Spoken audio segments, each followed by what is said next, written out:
Hello, I'm Alexis Delforge, French Unity XR developer.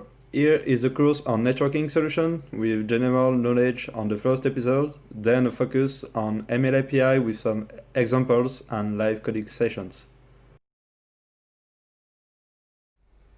Okay, so let's get started. If I were to make a game or an XR app that is multiplayer oriented, I would have four architecture choices. The first one is doing peer-to-peer. Everyone's connect to each other and send messages to each other. Upon connection, I have to establish the link to the old clients to the new one. And on this connection, every links established on these clients must be destroyed as well. The main strength of this architecture is that it costs zero. You're not hosting anything. Client does. The main drawback is that it will be nearly impossible to have a good synchronization upon clients. Links will be unstable, and sometimes this cannot be made due to NAT problems, for example. The second one is doing a peer-to-peer relay, where clients exchanges messages through a relay server, which one can be hosted or you can use an existing one. The main strength is that the relay server is very simple. In fact, it just relay messages between client 1 and client 3, for example, and it will not cost you much for hosting this. Yet, the hosting cost has to be taken into account. The first one is peer-to-peer hosted. When one client we have a secondary application running linked to our app, this will be a server. We call this client the host because we have two applications, a server and a client. And upon connections, clients only have to manage the link between the host. Again, the main strength for this architecture is that it costs you zero. You're not hosting anything. One client does. The main drawback is that the host machine and network has to be good enough to have two apps running in parallel and unlinked connections.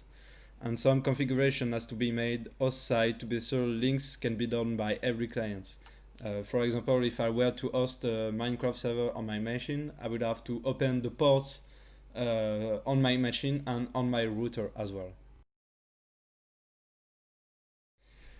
Finally, you can do a server architecture, often called dedicated game server (DGS). So when a machine somewhere is running a server app, clients connect to the highly available machine. For example, a VBS on the cloud or a machine with all ports open. The main strength that it will be very easy for clients to connect this time, giving you full control of links and more features that we will see during this course. The main drawback is that it can cost you a lot is mismanaged. In fact, you will have to run a machine somewhere with all open ports, a computer or some VPS in a cloud provider. And if you want to know more about the cost, Unity released an excellent video lately, link in the description. So now we've made links between our clients and a server if needed. This link is essential to send messages for state synchronization of the app.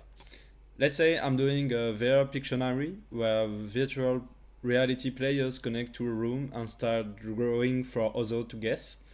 I will have to synchronize the movement of the players, their body, their hands, the drawings they are making, the event they trigger, get a new card or adding a new score.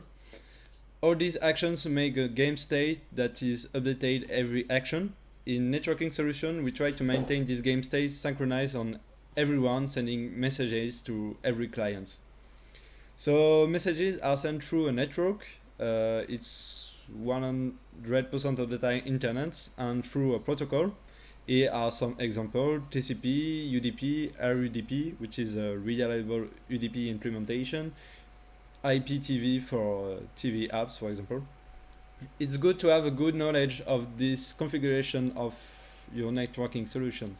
For example, I will take advantage of the TCP reliability to send the events of adding a new scores because I want everyone to know that. Whereas I can use UDP speed to send the player position, and if I miss one, I will get another one afterwards. Now I can have links and send messages, but how do I handle them?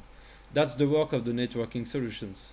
The big picture is that objects in your games that enter the state synchronization are called network objects. These objects can send messages to the same objects but in other people's computer using the links we talked before. Events are just broadcasts on the network, so every client has the same. If you want to know more, the most brilliant article you need to read is the tribe model.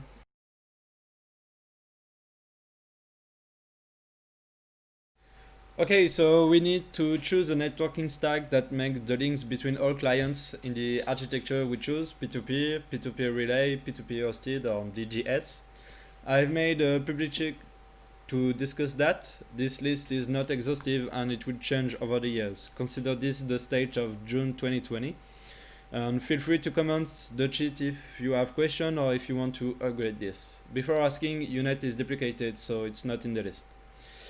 I will make this short. If you want a P2P approach, you will have to make connection by yourself using a protocol and handle the messaging and networking objects linking yourself. If you want a P2P relay approach, you can go Mirror that use the deprecated UNet relay, or you can use MLAPI and the MLAPI.relay project to host a relay. If you want to do P2P hosted, you will have a bunch of solutions like launching a Photon server on your clients, using the host option of MLAPI, or launch a GS server running with Asteroid XR or Colisarus. And you can also do Go with Nakama. If you want to go into DGS, you can go with pretty much all of the networking stack. You need to add yourself if you want to work only with Unity, with MLAPI, Yumi 3D, and .NET Code. And what pricing program suits you? License with Photon servers, Photon Cloud with CCU pricing, and MLAPI hosting a server on your own.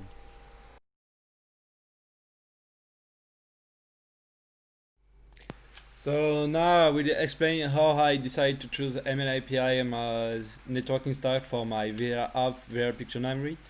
The use case is simple. People connect onto rooms, pick cards, draw and guess words, and add scores to each other. P2P was out of question in my case because I need a good synchronization of my games so everyone will see the drawing at the same time, because there is a timeout to guess. So for example, two clients are next to each other network-wise, for example on the same LAN, and people with someone on the other side of the planet, they will get a huge advantage when drawing. For example, if the other client have 500 milliseconds of ping. These architectures can also be a mess for people to connect to each other. I didn't want it for players to be frustrated for connecting to a game.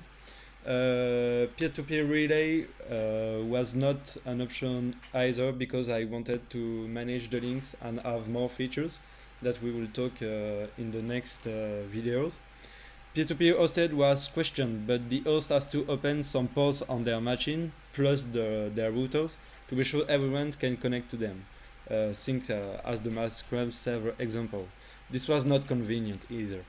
Finally, DGS or server architecture is hard to choose because you are adding a hosting cost that can go pretty high. But you can manage this and see if it's worth for your apps. As for me, I took a $3 VPS for deploying a DGS on it. If my app scale with many players, the cost will be too high and will certainly change my business model. UX dev, maturity, open source, and community were important factors for me, as I wanted something simple to use, open source to not be tied to anyone on pricing or SLA, and a good and helping community. The choice I made was to go for MLAPI for all of these requirements, but maybe you will have another requirement and choose any other networking solutions. You have to carefully watch for it before starting coding anything. In fact, your app code will be tied to your network game in some way. It's not a good way to start developing a local game and make it multiplayer. Thanks for watching, and I hope to see you in the next video.